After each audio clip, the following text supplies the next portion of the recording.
Thousands of immigrants crossed southwestern Idaho between 1843 and 1870 on their way to the Willamette River Valley in Oregon. With their possessions loaded in wagons pulled by oxen, they struggled across the dusty sagebrush-covered desert in search of a new home and a better life. The Idaho desert proved to be some of the most dangerous and difficult travel that they endured. My name's Jerry Eichhorst. I'm the president of the Idaho chapter of the Oregon-California Trails Association. And I want to invite you today to go on the main Oregon Trail backcountry byway with me.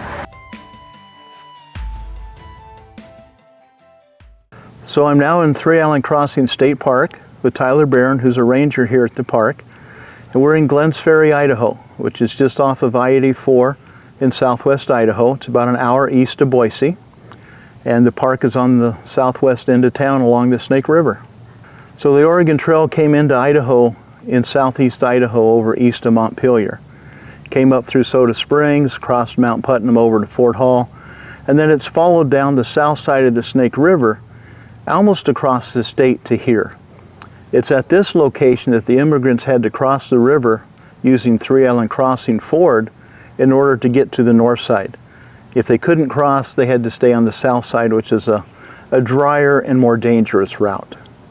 And Tyler's going to tell us a little bit about the park. Well, this park, Three Island Crossing State Park, has a variety of historical displays all throughout the park, everything from replica covered wagons to our Oregon Trail History and Education Center, which is really the heart of the park. There are a variety of interactive displays in the center, as well as a short 10-minute movie. We also have our viewpoint across the river where you can look down on the crossing. Well, we have 82 service campsites, 8 cabins, 3 picnic shelters. So we have our 18 basket disc golf course, hiking trails, and of course our beautiful day use area. We're driving down the gravel road to the Three Island Crossing overlook. You saw on the right side of the gravel road there were some carcinite markers.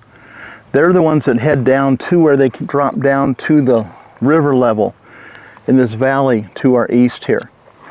They then came across this flat land, and you see there's a sprinkler valve or something that sticks up over here in a U shape. The trail went across just on the other side of that sprinkler thing, came over to where this pivot is, bellied out in a U shape, and then went straight across the river perpendicular to the channel to the first island. It then to the upper tip of the first island, crossed over to the second island, moved all the way up to the upper tip of the second island, and then an angle 45 degrees upstream, essentially towards where the interpretive center is across the river, and made that crossing. So it never went on the third island at all. Typically the water would have been about 4 to 5 feet high for the ford. They often had to block up their wagon beds. There were places in that stretch from the second island to the north shore where the oxen's feet would not touch the ground. There are accounts of people who died here in the crossing, but at this point, you know, you're 1,500 miles away from home, and why are you even here contemplating this dangerous crossing? There was the opportunity of free land out in Oregon, so you wanted to go have that opportunity. But you've now traveled for 4.5 months or so. To this point, you still got 4 to 6 weeks to go to get to Oregon, and it's a long trek. And you're facing this river crossing, which could be frightening. It could be dangerous. Okay, so we're now at the south end of Glenns Ferry overlooking the Snake River. Behind me is Roosevelt Gulch.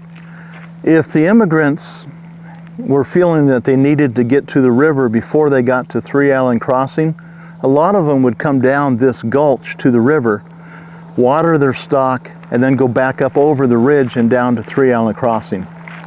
Some of the people actually ferried across the river at this location.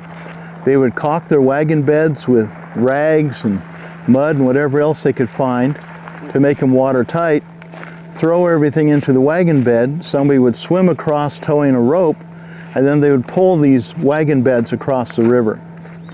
There were people that drowned doing that, but a lot of people did that, and then they continued on with their trek. If you didn't want to ferry at this location, you'd go down the river a couple miles and do the ford at Three Island Crossing. At this location we have an interpretive sign. We have also the big Byway panel that shows the entire byway. And there'll be 10 interpretive signs on the route of the byway today and several of the big map board signs. So come along with me and let's have some fun and explore the Oregon Trail in southwest Idaho.